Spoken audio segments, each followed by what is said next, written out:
নমস্কার, আমি বিশ্ব মজুমদার। শুরু করছি সোজা সাপটা। সমস্ত জল্পনা কল্পনার অবসান, দেশে শেষ পর্যন্ত এনডিএ সরকার। আগামী রোববার শপথ নেবে কেন্দ্রীয় মন্ত্রিসভা, প্রধানমন্ত্রী সমেত। ভারতবর্ষে প্রথমবার জোট সরকার হয়েছিল 1977 সালে। জরুরি অবস্থা উঠে যাওয়ার পর সেই সরকার তৈরি হয়েছিল, কিন্তু বেশি দিন টেকেনি। তারপরেই 1980-তে প্রায় 350 আসন পেয়ে ক্ষমতায় এসেছিলেন ইন্দিরা গান্ধী। প্রধানমন্ত্রী নরেন্দ্র মোদী প্রথমবার সংসদীয় রাজনীতিতে 2001 সালে গুজরাটের মুখ্যমন্ত্রী হয়েছিলেন। 2002 সালে গুজরাটে নির্বাচন ছিল। পরপর টানা 2002 থেকে 2024 নরেন্দ্র মোদী কি মুখ্যমন্ত্রী কি প্রধানমন্ত্রী, তিনি একক সংখ্যাগরিষ্ঠের সরকার চালিয়েছেন। এবারই তাকে প্রথম চালাতে হবে একটা জোট মিলিজুলি সরকার।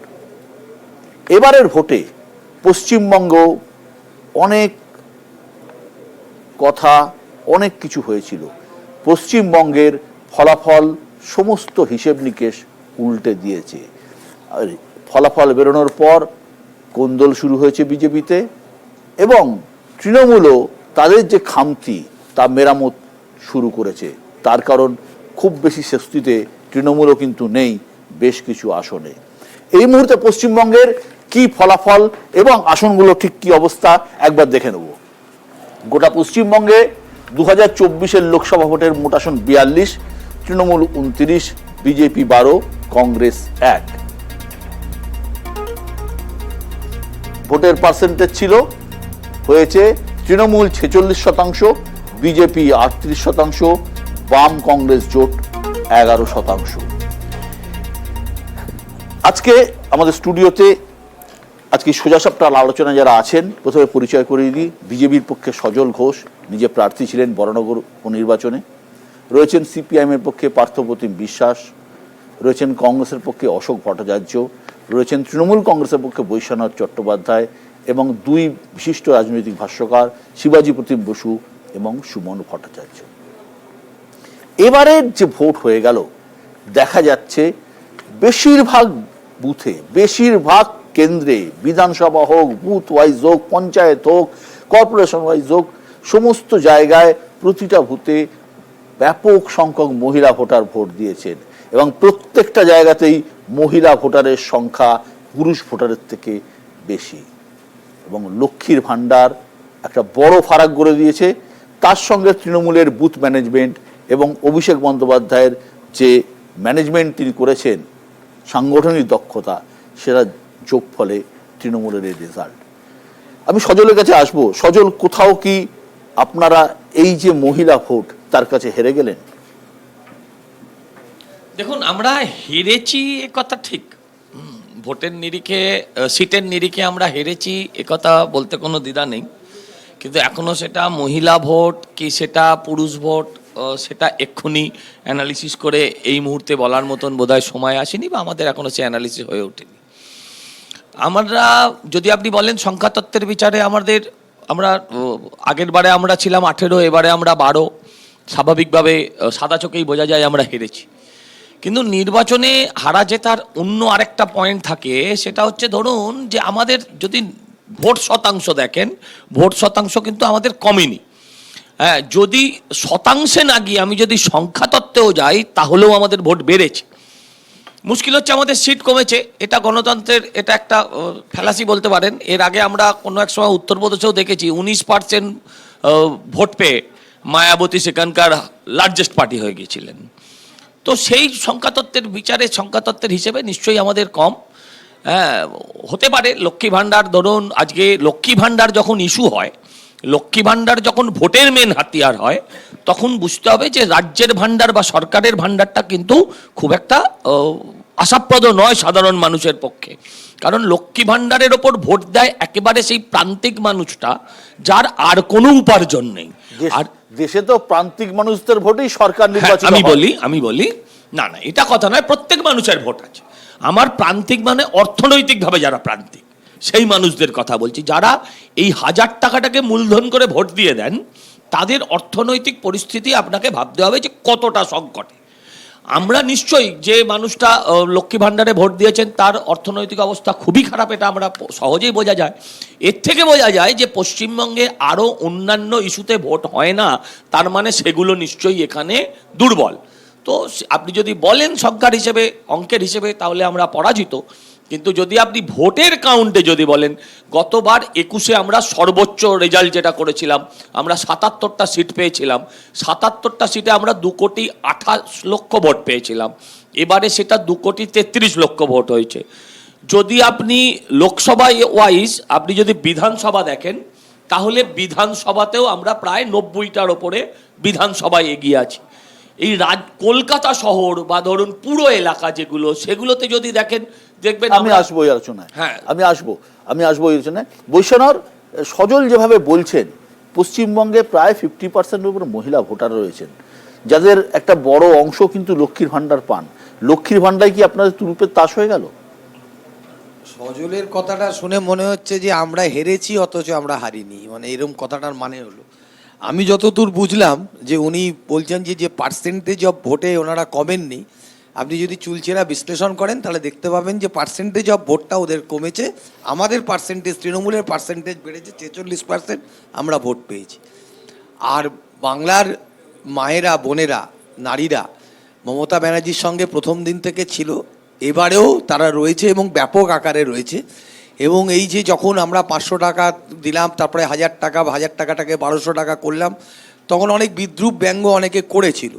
কিন্তু ফাইনালি দেখা গেল যে বাংলার মায়েরা, বোনেরা তারা মমতাদিকেই ভোট দিলেন এবং তৃণমূল কংগ্রেস একটা ব্যাপক সংখ্যা নিয়ে, ব্যাপক ভোট নিয়ে এবং ব্যাপক আসন নিয়ে, সমস্ত এক্সিট পোল, কত বড় বড় কথা, কত বড় বড় বিশ্লেষক, কত বিশ্লেষণ, অনেক কিছু তো দেখলাম।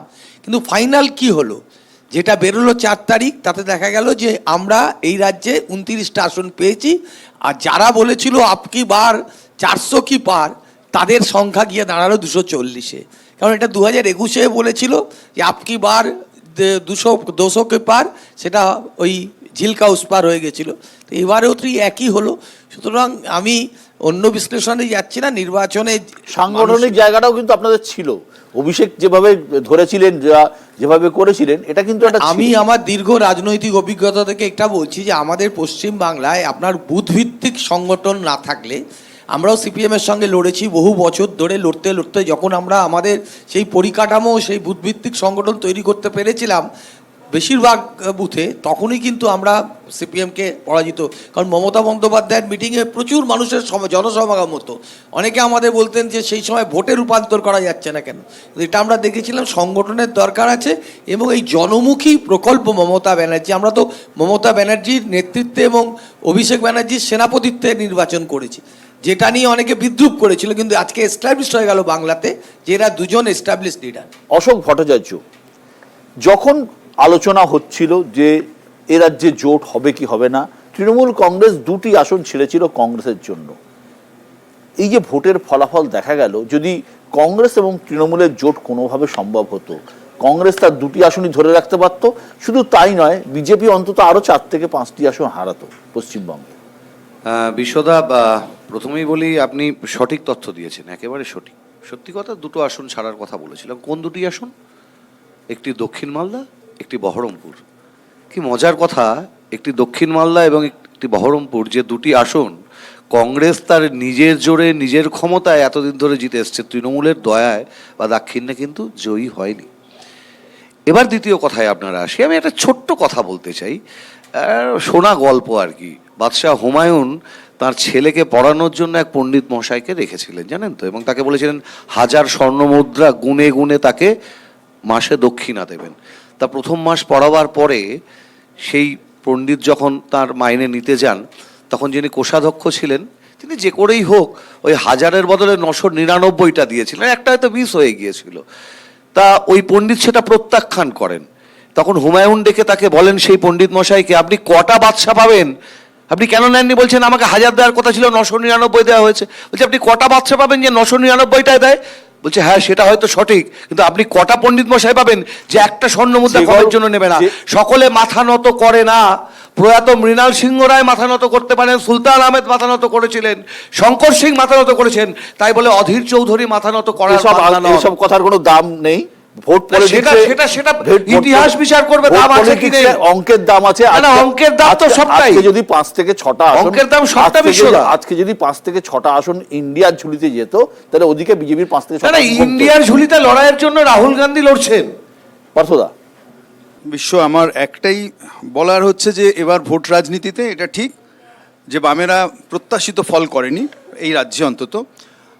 গতবারের যা সমর্থন ছিল মার্জিনাল বেড়েছে, হয়তো এটাও ঠিক, কিন্তু যেটা প্রাপ্তি সেটা হচ্ছে যে কংগ্রেসের সাথে যৌথভাবে পথ চলার তার মধ্যে দিয়ে হচ্ছে যে আমি বলবো যে একটা মানুষ সঙ্গবদ্ধ খানিকটা হওয়ার চেষ্টা করেছেন। কিন্তু সীমাবদ্ধতার জায়গাটাও যেটা বিশ্ব, এই বিষয়ে আমার কোনো সন্দেহ নেই যে আসলে এরকম ত্রিমুখী লড়াই, চতুর্মুখী লড়াই শুধুমাত্র বললাম যে সংগঠন, বুথ এটা দিয়ে হয় না, এর বাইরেও হয়তো সম্ভবত কৌশলের প্রয়োজন আছে, ভোট কৌশল, যেটা আপনি হয়তো উল্লেখ করছিলেন।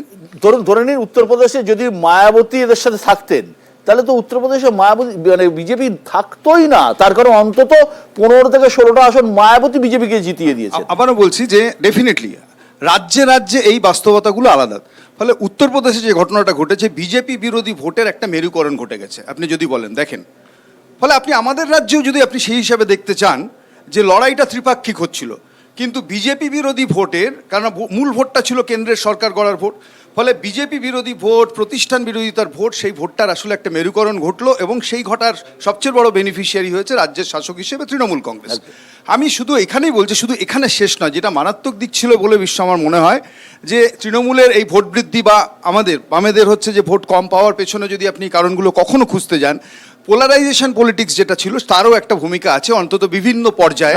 যত বেশি হিন্দুত্বের উত্তাপ বেড়েছে, তত বেশি সংখ্যালঘু ভোট জড়ো হয়েছে, ফলে যার ডিভিডেন্ড পেয়েছে আবার তৃণমূল কংগ্রেস। এই পোলারাইজেশন শিবাজিদা নাকি লক্ষ্মীর ভান্ডার, সাংগঠনিক দক্ষতা?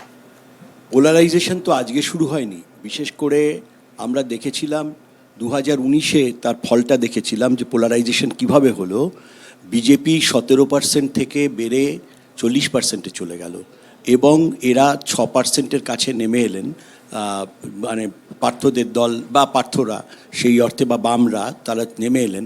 সেই ভোটটা কোথায় গেল? সেই ভোটটাই তো এটা একটা মিসিং। এই ভোটটা কোথায় গেল? সেই ভোট ছাড়াও বিজেপি ভোট বাড়িয়েছে, তৃণমূলের থেকেও গিয়ে থাকতে পারে বা অন্য কংগ্রেস থেকেও গিয়ে থাকতে পারে, কিন্তু এটা একটা বড় অর্থে এই যে নেমে আসা 23% থেকে নেমে আসা আর একটা দিকে বেড়ে যাওয়া, এর মধ্যে তো একটা কোরিলেশন না টানলে খুব ভুল হবে। সুতরাং সেটা হতে আরম্ভ করেছিল অনেক দিন আগে থেকে, 19 থেকেই হয়েছিল। এবার পার্থরা হয়তো আশা করেছিলেন যে আরো অনেকটা ভোট পেবে, আমরাও ভেবেছিলাম যে কোথাও কোথাও হয়তো অনেকটা ফিরবে, আরো একটু বেশি ফিরবে। কিছু প্রার্থী, নবীন প্রার্থী, তাদের ক্যাম্পেইন, তাদের ধরন, সেটা কিন্তু একটা মনে দাগ কেটেছিল। লক্ষ্মীর ভাণ্ডারের কথা যেটা তুমি জিজ্ঞেস করলে, সে কথা বলি, আমার কাছে 6th ফেজ অবধি মোটামুটি মেয়েদের ভোটের ইসিআই এর আমার কাছে পার্সেন্টেজ আছে। মেয়েদের ভোট কিন্তু অনেক জায়গায় এমন আছে, ছেলেরা 78%, মেয়েরা 82 বা 83 এরকম পার্সেন্টের ভোটের ডিফারেন্স আছে। অর্থাৎ পুরুষদের থেকে মেয়েদের ভোট কিন্তু বেড়েছে। এটা যদি আমি একদম ইসিআই এর ডেটা থেকে বলছি, সেটা হয়েছে। আরেকটা কথা, সজল যেটা বললেন, খুবই ভালো লড়াই দিয়েছে এবং খুবই ভালো ক্যান্ডিডেটও ভালো, কিন্তু একটাই সজলকে আমি বলবো যে ভোটের পাশে, এটা আমি শুনলাম, মানে আরও বললেন, রাজ্য সভাপতিও বলেছিলেন যে ভোট আমাদের কমেনি, ভোট কিন্তু কমেছে 2%-এর মতো। নাম্বার অফ মানে ভোট হয়তো বেড়েছে 2%। আপনারা দেখবেন এটা ইসিআই এর, ইসিআই থেকে আপনারা কনফার্ম করুন। ওভারঅল সুমন, দেখুন, আপনি যেটা বললেন সেটাই ফ্যাক্টর। অর্থাৎ একদিকে মমতা বন্দ্যোপাধ্যায়ের নেতৃত্ব আর অন্যদিকে ব্যাকরুম বয় হিসেবে অভিষেক বন্দ্যোপাধ্যায়ের পুরো নির্বাচনটা পরিচালনা। অভিষেক বন্দ্যোপাধ্যায়ের একটা সিদ্ধান্তের কথা বলি, যদি কেউ মনোযোগ দিয়ে দেখেন, তৃতীয় দফার পর থেকে যে সমস্ত হোর্ডিং রাজ্যে পড়েছিল, সেই কোনো হোর্ডিংয়ে অভিষেক বন্দ্যোপাধ্যায়ের নিজের ছবি আর দেননি, শুধুমাত্র মমতা বন্দ্যোপাধ্যায়ের ছবি ছিল। কারণ ততক্ষণে লড়াইটাকে মমতা বন্দ্যোপাধ্যায় বনাম বিজেপি এই পর্যায়ে নিয়ে যেতে পেরেছেন।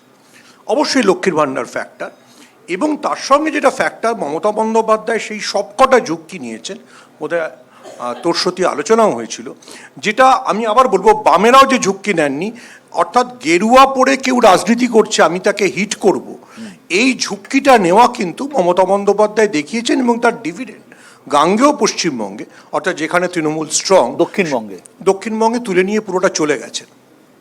আমার শুধু ধারণা তাই নয়, আদিবাসী ভোটেও কিন্তু থাবা বসিয়েছে।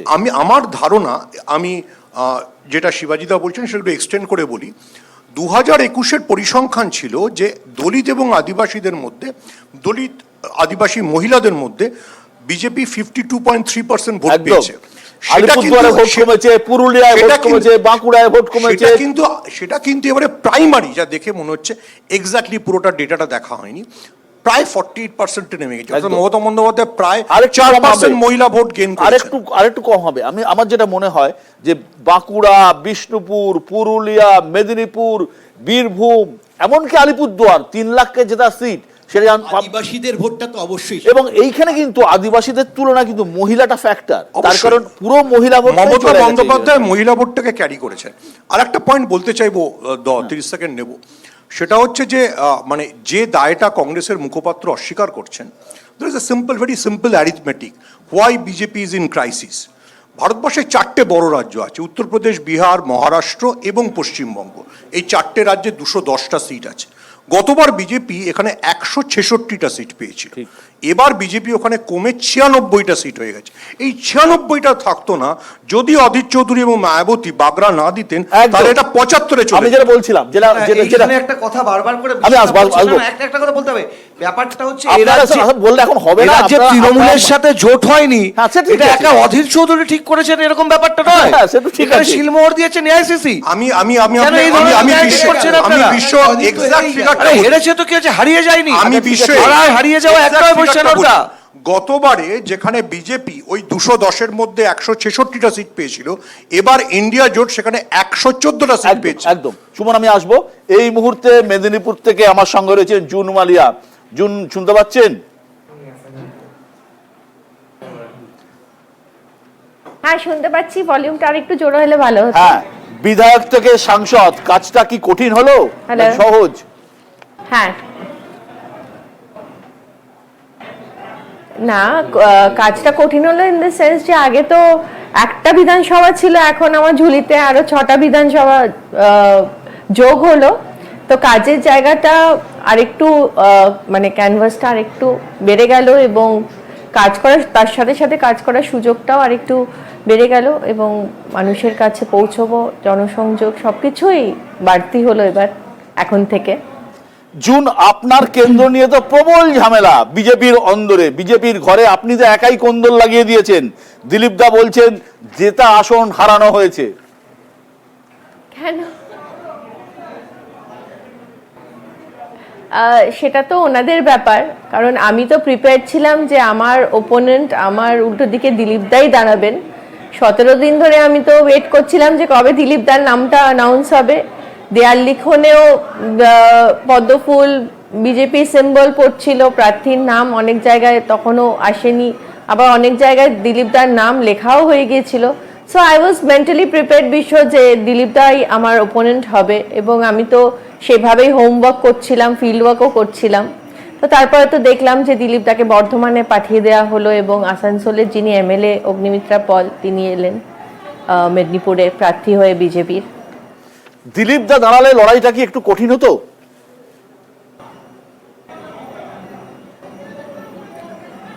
লড়াই, দেখো, সব লড়াই কঠিন।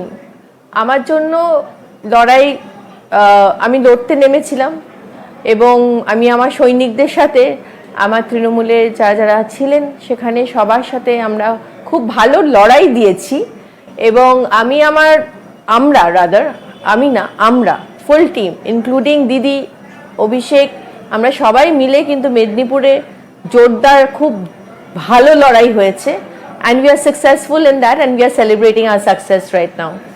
অনেক অনেক ধন্যবাদ জুন, অনেক অনেক ধন্যবাদ, ভালো থাকবেন। জুন মালিয়া আমাদের সঙ্গে ছিলেন। আমরা এরপরে আলোচনা করব যে পশ্চিমবঙ্গে তৃণমূল কংগ্রেস এবং বিজেপি, এই যে ভোট পার্সেন্টেজ আসলো, বিধানসভা ভিত্তিক ফলাফল, ওয়ার্ড ভিত্তিক ফলাফল, তার যে ফলাফল এসেছে 2026-এর নির্বাচনে, তার কি প্রভাব পড়বে। একটা ছোট্ট বিরতি, সঙ্গে থাকুন।